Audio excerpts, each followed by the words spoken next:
יש רק אחד שחבר אחד. תגיד אתה.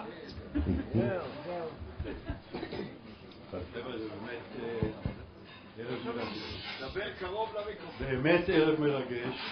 גם אני לא ראיתי אנשים, יש אנשים שלא ראיתי אותם 40 שנה. עכשיו, תחשבו כולכם, איך כולכם נראיתם לפני 40 שנה. ראיתם. הרבה שערות. אני רוצה להתחיל להגיד לכם. פיקודיי, אני אומר פיקודיי בעבר וחבריי וידידיי היום. הערב הזה נערך לציון 40 שנה למלחמת יום כיפור, בה לקחה חלק הטייסת שלנו, טייסת 119, קורנס פנטום.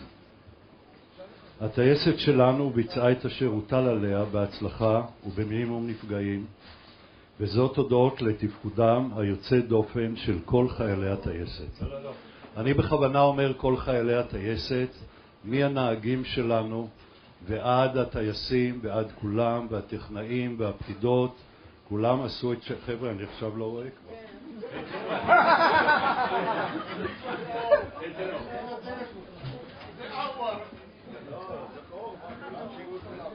אני יכול להעיר הוא חושב שהוא 115. אני יכול להעיר עם האייפון שלי, אבל חבר'ה, אני לא רואה. מי אחראי על האור? עוד טיפה אור. עוד טיפה אור.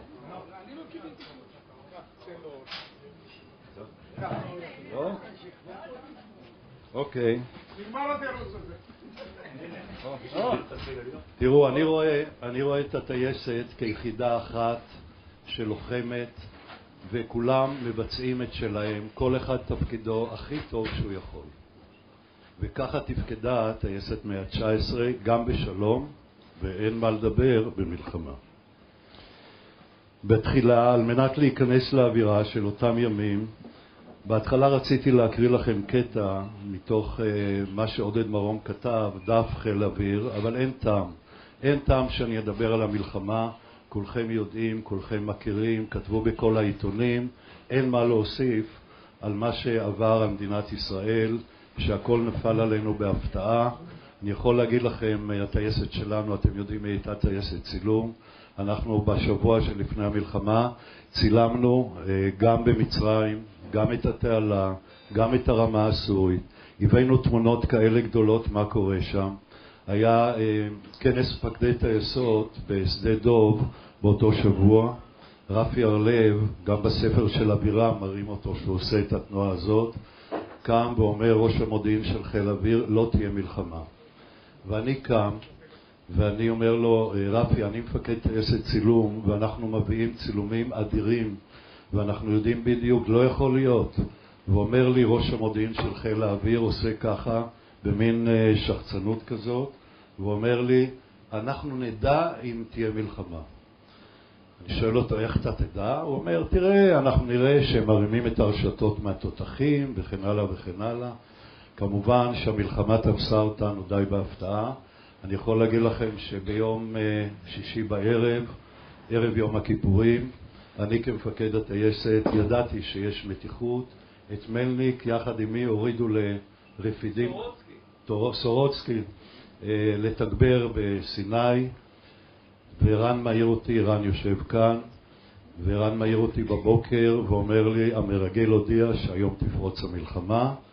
ואז הייתה קבוצת פקודות בבסיס, קבוצה אחת, אחרי זה היו עוד, אני לא מתאר את הכל, וכולם יודעים איך בסוף הזניקו אותנו עם הפצצות וזרקנו אותם בים והסתובבנו סתם.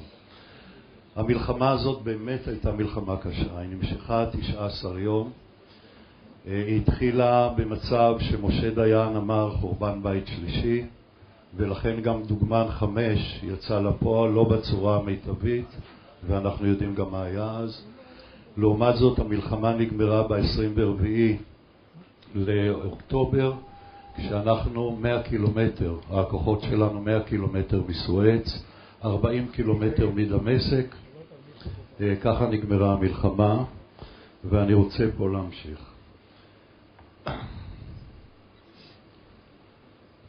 הרקע, הטייסת שלנו הייתה טייסת למשימות של הפצצה בעומק האויב, סיוע לכוחות הקרקע, קרבות אוויר וצילום בכל המזרח התיכון, בגבהים הגבוהים ובגבהים הנמוכים. זאת הייתה טייסת 119 בשלום. הטייסת הייתה מאוישת בבחירי לוחמי האוויר וצוותי הקרקע, וביצעה את אשר הוטל עליה בצורה הטובה ביותר ובמינימום אבדות. פעם, לפני זמן רב, אמר משה דיין את המשפט הבא: עדיף לרסן סוסים אצילים מאשר לדרבן פרדות אצילות. ואני קצת עצרתי את הסוסים האצילים, כי בטייסת הזאת הלוחמים היו סוסים אצילים. קצת הייתי צריך לעצור. ואתם הלוחמים וצוותי הקרקע לחמתם באמת כסוסים אצילים, אבל אנחנו המפקדים קצת ריסנו אתכם.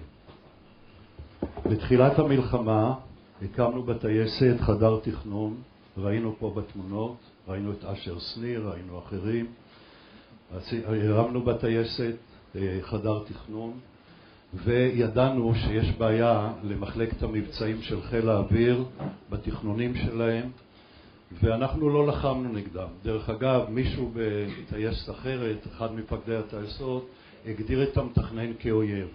הם לא היו אויבים, הם היו חברים שלנו, הם היו המתכננים, אבל ידענו שהם יושבים בבור והם ניזונים ממה שאנחנו מדווחים להם, אבל אנחנו בדקנו אותם עם אנשי המודיעין, עם אנשי הטייסת, וכשראינו שהתכנון לא מתאים, פנינו אליהם, לא עשינו שום דבר בכוחות עצמנו, פנינו, ביקשנו לשנות פעמים, הם שינו, הסברנו להם, וככה הטייסת פעלה בצורה המיטבית. המלחמה הייתה קשה וממושכת. פה ושם אתה שומע על חברים שנפלו וחברים שנמצאים בשבי, ושוב אתה יוצא למשימות הפצצה וסיוע לכוחות הקרקע מול טילי נ"מ ומול סוללות נ"מ הירוקות עליך צרורות אש. מבצע המשימה ושוב יוצא למשימה נוספת יום ולילה. איך אמר בני פלד, מפקד חיל האוויר, את המנגינה הזאת אי אפשר להפסיק. וכך פעלה הטייסת יומם ולילה.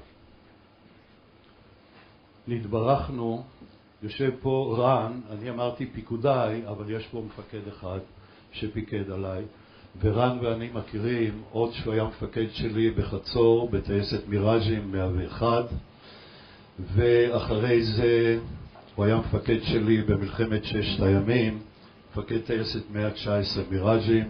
תראו איך זה עובר מדור לדור. ובמלחמה הזאת רן היה מפקד תל נוף. והיחסים בינינו היו גם יחסים אישיים טובים וגם יחסי פיקוד ומפקד, יחסים יוצאים מהכלל, ואני חושב שזו דרך בכלל להצליח בכל משימה. אני אומר נתברכנו כולנו, אנשי הטייסת, ומפקד בסיס מעולה, אשר בהזדמנות זאת אני רוצה לדבר בשבחו ועל כך שהיה לו ממש חלק מצוות הטייסת, ואשר תרם לנו רבות מניסיונו המבצעי הרב, ואשר גם השתתף בטיסות מבצעיות. הערכה רבה לאנשים שלנו, אשר פונו מהבסיס,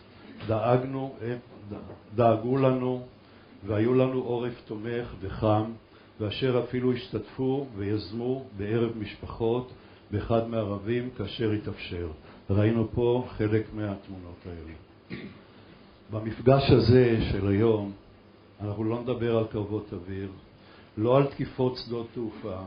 החלטנו להקדיש אותו למפגש בין אנשים, לסיפורים וחוויות אישיות של לוחמים, אנשי גפי, טכני, נשים וגם פקידות הטייסת.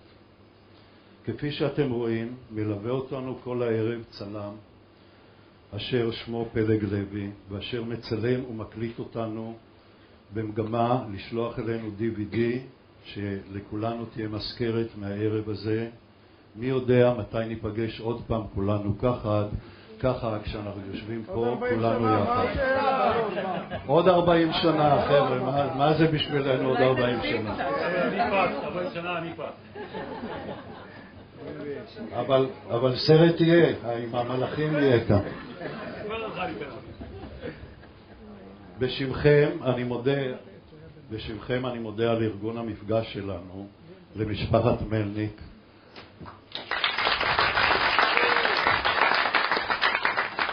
לטלץ, לאשתי, לברקו ואופירה,